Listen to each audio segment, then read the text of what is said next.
everyone, welcome to the channel. Today we are going to discuss the poem I Wandered Lonely as a Cloud, also commonly known as The Daffodils. The poem is written by William Wordsworth. He is also considered as the father of romantics. He is a nature lover. Let's have a look at the poem. These are the daffodil flowers जो आप screen पर देख रहे हैं इस time. Daffodils symbol है rebirth का और न्यू बिगनिंग का. As it blooms at the coming of spring, they are positive and life affirming symbol. Poem को लिखने की इंस्पिरेशन पोइट को मिली थी 1802 में और पोएम लिखी गई थी 1804 में एंड पब्लिश की गई थी 1807 में इन पोएम्स इन 2 वॉल्यूम्स. 15 अप्रैल 1802 में जब वर्ड्सवर्थ और उसकी बहन जा रहे होते हैं तो वो देखते हैं एक long belt of daffodils while travelling in the Lake district of England. मैं आपको मेरे खुद के बनाए हुए नोट्स में से पढ़ा रही हूँ, so any time you can pause your video and take the screenshot. Let's discuss the theme. The poem is all about the beauty of nature. Wordsworth को जैसे nature lover भी कहा जाता है. And this poem is a representative of romanticism in English literature. Structure बहुत simple है इसका. Very simple in form and language. 4 stanzas है 6 lines के, making the entire poem of 24 lines. Rhyme scheme of the stanza is A B C C. जैसे word cloud rhyme कर रहा है crowd के साथ, hills with daffodils and see for trees and breeze. In the same way for all the stanzas. The poem is absolutely rich in the use of figure of speech जो हम end में discuss करेंगे. Poem subjective है as poem describes the feelings of poet himself. In the Wordsworth poetry आपको 3 चीज़ें देखने को मिलेंगी.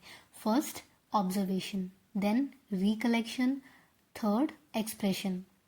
Firstly Wordsworth observe करता है चीज़ों को, then recollection, then he recollect his emotions in tranquility when he is calm, and then he gives the expression through his poem. वो on the spot poem नहीं लिखता है, पहले वो observe करता है, recollect करता है emotions को, then in the form of poem he conveys the message to us.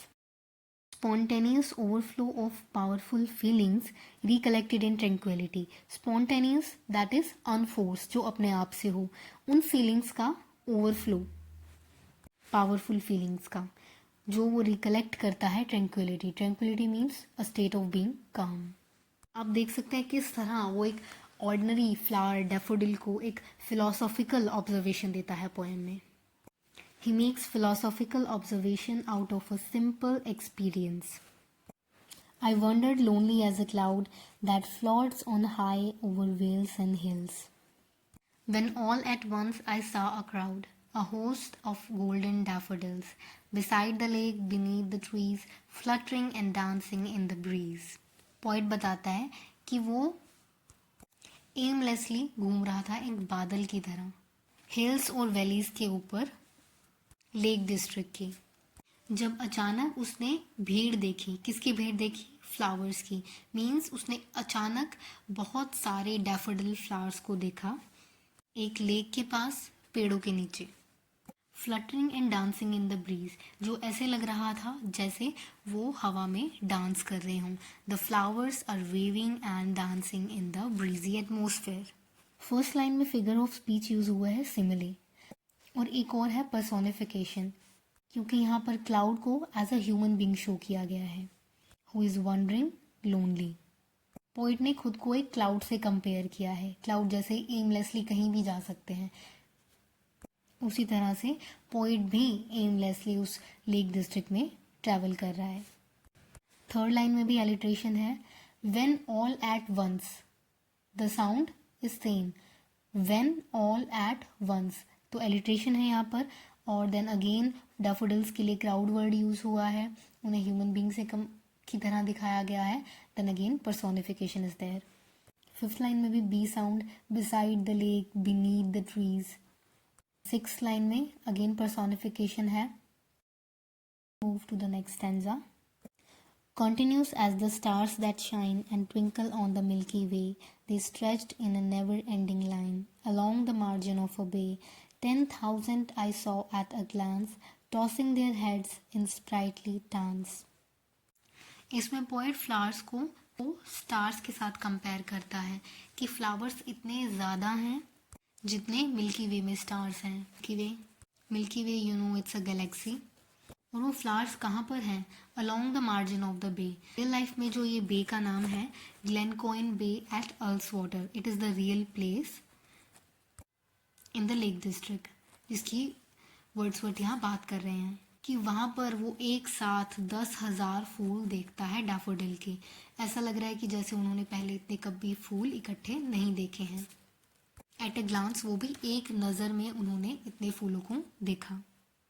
Daffodil flowers जो हैं they are tossing their heads as if they are dancing in the happiness. Tossing their heads means head यहाँ पर use हुआ है flowers के लिए।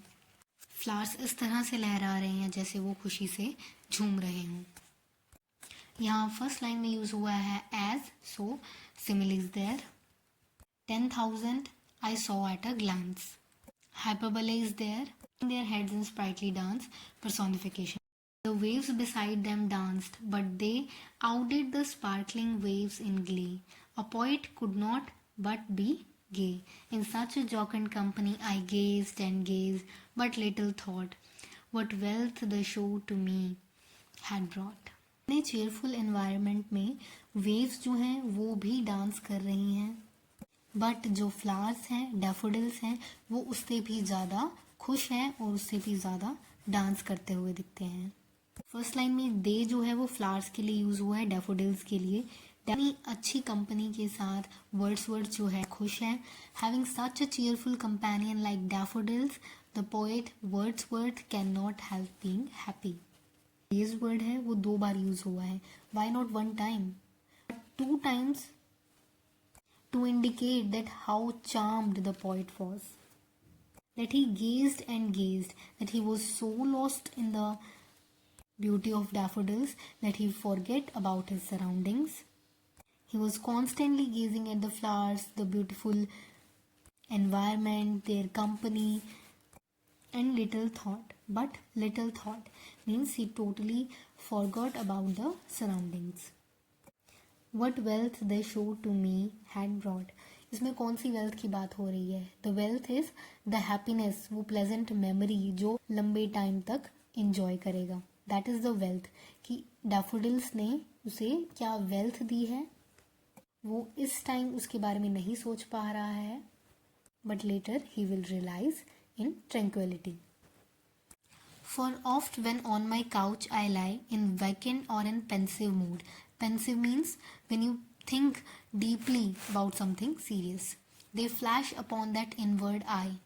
Inward eye means mind, which is the bliss of solitude. And then my heart with pleasure fills and dances with the daffodils.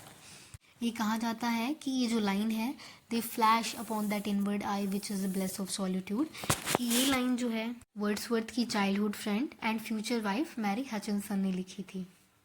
Wordsworth कहता है कि जब वो अपने काउच मीन्स बेड पर थॉटफुल मूड में लेटा होता है, तब उसे उन डैफोडिल्स की याद आती है, उस इवेंट की याद आती है। Inward eye here means mind, imagination. ये जो डैफोडिल फ्लावर्स हैं ये इसकी एवर लास्टिंग मेमोरी बन चुकी हैं पोएट के लिए, विच is the bliss of solitude, means a blessing of staying alone. कि जब वो अकेला होता है तो उसे उस वेल्थ की याद आती है, उस डैफोडिल्स की याद आती है, तो उसका दिल खुशी से भर जाता है। His heart fills with pleasure and उसका माइंड डैफोडिल्स के साथ ही डांस करने लगता है, and his mind dances with the dancing daffodils. This was all about the poem. Thanks for watching and let me know in the comment section your suggestions or any queries. Don't forget to like the video and subscribe the channel. Bye bye.